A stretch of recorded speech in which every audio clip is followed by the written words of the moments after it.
ఎండాకాలం వచ్చిందంటే చాలు శరీరంలో వేడి పెరిగిపోతుంది. వేసవి తాపం నుంచి తప్పించుకోవడానికి చద్దన్నం తినాలని పెద్దలు చెబుతుంటారు. చద్దన్నం వల్ల కలిగే లాభాల గురించి ఈ వీడియోలో తెలుసుకుందాం.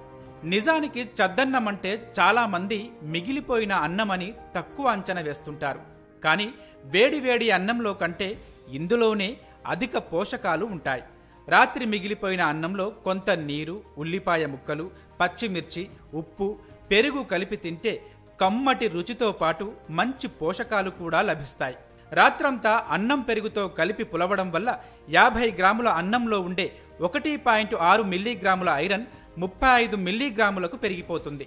అందులో పొటాషియం, కాల్షియం కూడా పుష్కలంగా ఉంటాయి.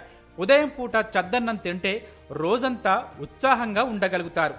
చద్దన్నం బీపీని అదుపులో ఉంచడమే కాకుండా నీరసాన్ని కూడా తగ్గిస్తుంది. జీర్ణ ప్రక్రియ కూడా మెరుగుపడుతుంది. పెరుగులో ఉండే ఫ్రెండ్లీ బ్యాక్టీరియా రోగనిరోధక శక్తిని పెంచి రక్షణ వ్యవస్థ సక్రమంగా పనిచేసేలా చేస్తుంది. శరీరంలోని హానికరమైన వైరస్ను ఇది బయటకు పంపిస్తుంది. పొట్టలో అల్సర్లు రాకుండా కూడా ఇది కాపాడుతుంది. చద్దన్నం తినడం వల్ల చర్మ వ్యాధుల నుంచి ఉపశమనం లభిస్తుంది. ఈ చద్దన్నాన్ని మనం ఇప్పుడు ఎక్కువగా తినట్లేదు, కానీ విదేశాల్లో దీనికి డిమాండ్ పెరిగిపోయింది.